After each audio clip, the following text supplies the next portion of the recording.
Well, hello, women of the Channel Leadership Network. I'm Jackie Rives, your community leader, and welcome to another Woman of the Week. This week, I'm very excited to introduce you to Candace Mehalko, Vice President, North America Customer Experience for Aero Electronics. Hi, Candace. Thank you for being here. Hi, Jackie. Thanks for having me. Excited to be here. Absolutely.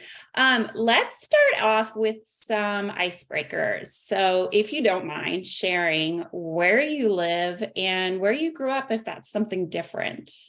So I live in a town, it's called Chagrin Falls. It's a suburb outside of Cleveland, Ohio. I've lived here for probably about the last 15 years, but I grew up about 20 miles away from here. So I grew up in a town called Parma, which is another suburb of Cleveland. So I am one of the few people that I've met in my career that has never moved. I've been here my whole life, and I intend to stay forever. Love that. You're right that you're probably one of the few that I have met that has stayed. And is Cleveland, would that be Ohio State fan or not the right area? Well, I think if you live in Ohio, you have to be an Ohio State fan. Okay. I married one, so. Yeah, it's all you see. I mean, you have to be a sports fan anyways, but out of Cleveland, you're an Ohio State fan, a Browns fan, and a Cavs fan, and a Guardians fan. So it sort of comes with the territory. I love it. All right. How about sharing a little known fact about you? So, and this is something that's sort of new, and it came about during COVID, but my husband and I had always enjoyed on the weekends going out to dinner on a Friday or Saturday night. That was sort of our way to unwind. And when COVID hit and everything got locked down, we couldn't do that anymore. So we made the decision that we were going to learn how to cook. So we bought some meal boxes, and which is really helpful to teach you some of the things. And we took some online courses. And we actually became really good cooks, the two of us together. So now when we go out to dinner, we're like, well, it's okay, but we could have done this on our own at home better and for cheaper. So it's something that we really enjoy, and it's something that we can do together. I love that. That's amazing. My husband doesn't cook at all. So maybe we'll take that as a piece of advice for the future. It's fun to do together. We take turns. We'll each pick a recipe, and then one is the true chef, and then one is the prep cook. So, we just determine which night we're switching off.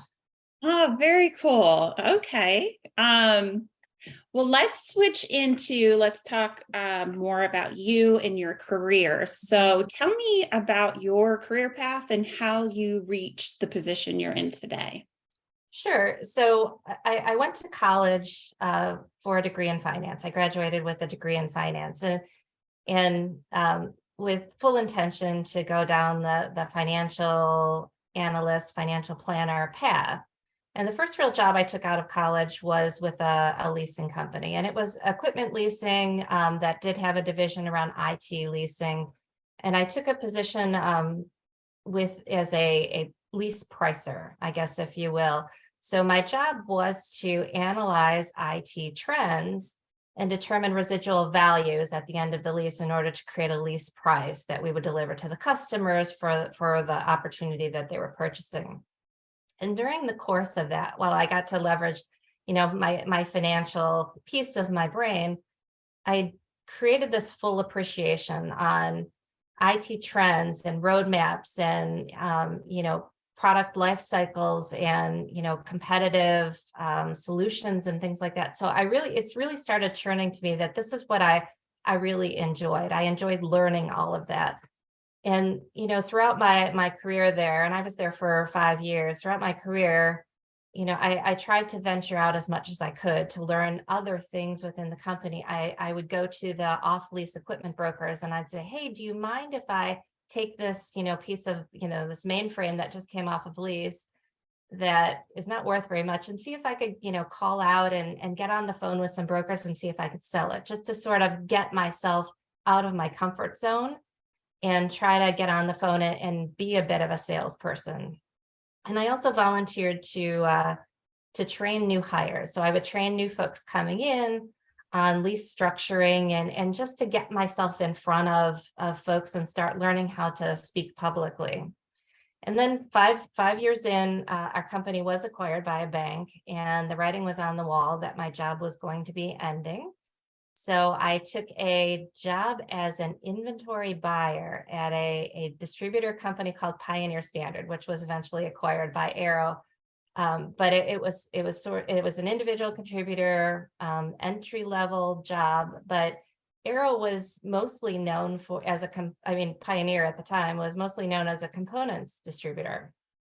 And we were just starting to get into IT. So I got in sort of at the ground floor of when we were getting into the systems business and started, doing purchasing of inventory. And again, I did a lot of volunteering out. I would go to the warehouse and help them do physical inventory just so I could understand how they supported orders and what the process was that they went through. And during the course of it, we bought a couple companies and I volunteered to help do the integrations just so I could learn of other roles within the company.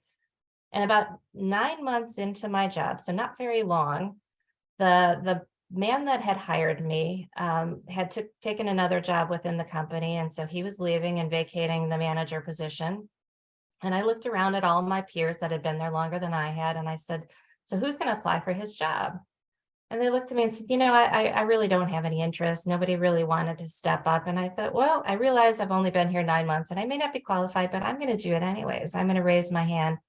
And I did, and I applied for the job, and I talked to my former boss, who I will say is no longer with the company.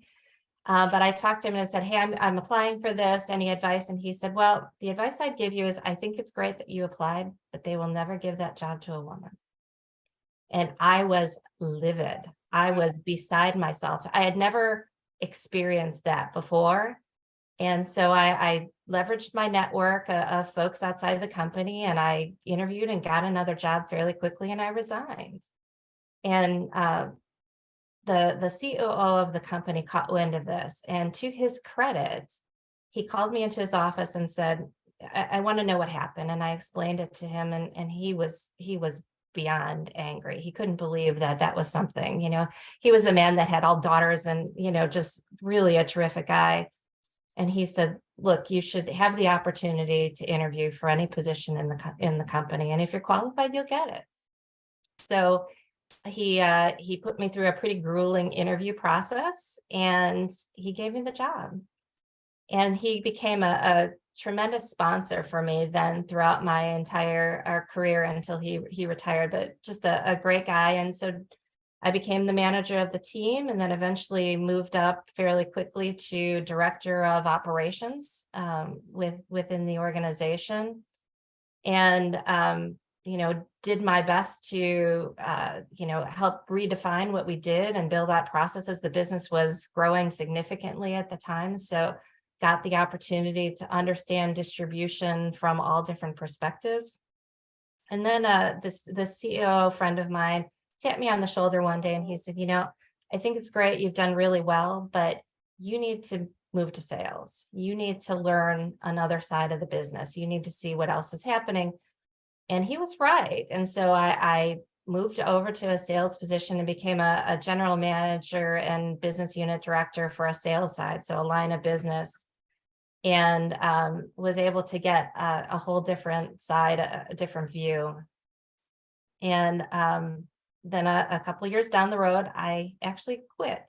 I left Arrow. I took a global job. I went with a supplier, deciding that I really just needed to learn something different. I needed to branch myself out. I call it my skills for growth period. It just gave me some different opportunity to work with different folks and see things a bit differently. And so I did move over and took a global job, got to learn a bunch of different rules and cultures, and got a bit of travel under my belt, and stayed there for 3.5 years. And then our current North American president invited me to come back and offered me a position as director of digital operations, which was really exciting, layering on automation and working on our tool strategy. And shortly thereafter, the role that I currently hold was vacated. And I moved into this vice president of customer experience. So I've had this job for about 18 months now. Congratulations. Well, thank you. I know that your story is going to resonate with our listeners. And one of the things that I heard you saying a lot of was learning different areas of the business and the value that comes in that, and only making you a stronger member of the team. Amazing advice. I just encourage people to really listen to what Candace is saying there, because that has made you the person you are today, and clearly a valuable member of the Arrow team. So thank you for sharing that with us. All right. So since you kind of touched on being a woman in the workforce, let's look at, some patterns that you've noticed about women at work and things that they could be doing better to advance their careers. Sure. And that's a great question. And I get it a lot. And I find myself doing it too. You see a lot of, whether it's intentional or not, reluctance from women to use their voice. Women in technology is still hovering, under 30% of the total workforce. So we're still a minority. So when it comes to sitting at the table or attending that big meeting, there's a lot of intimidation that we put on ourselves, or second guessing ourselves. And women are so important to these meetings. They bring a different perspective. Oftentimes we listen more, we observe more. So all I could say is just make sure that you're using your voice when you get the opportunity. Do your homework before you go to these meetings and you get a seat at the table. Take some notes, and then just make sure you speak up. And then secondly, you brought up the volunteering. That's a big one. Don't be afraid to take the risk. Look for those opportunities. It may not be elevating you in your career or earning you more money or new position, but raise your hand for these opportunities to network and learn another area or another opportunity. Or raise your hand when a new job comes up. I mean, you're not always going to check all the boxes, so don't be afraid to ask for it. It creates this sense of, you are invested and you want to move up within the company. Otherwise, generally speaking, they're not going to know. Yeah, I'm glad that you said don't be wary of not checking all the boxes, because that, there's research to prove that that's actually something women do. They look at an advertisement and they're like, oh no, I don't really qualify for that. But a man will come in and look at the same advertisement and only, maybe have half what's there. And they're like, check. Yep, I'm going to apply. Yep. Awesome. All right. Have you ever been in a role you didn't like? And if so, how did you navigate through that? What comes to mind is I did have a role, and it wasn't because I was feeling undervalued or I didn't like the manager or the job. Instead, it was just a difficult time. We were actually going through a system integration, which is hard. And I was a manager leading teams that we were just experiencing just a horrendous amount of disruption. Our customers were really angry. People were coming to work just with their heads hanging, not knowing, what they were going to get hit with that day. And it would have been really easy to join that, and wallow in that. But what I had to do is I had to change my perspective. Things don't stay hard forever.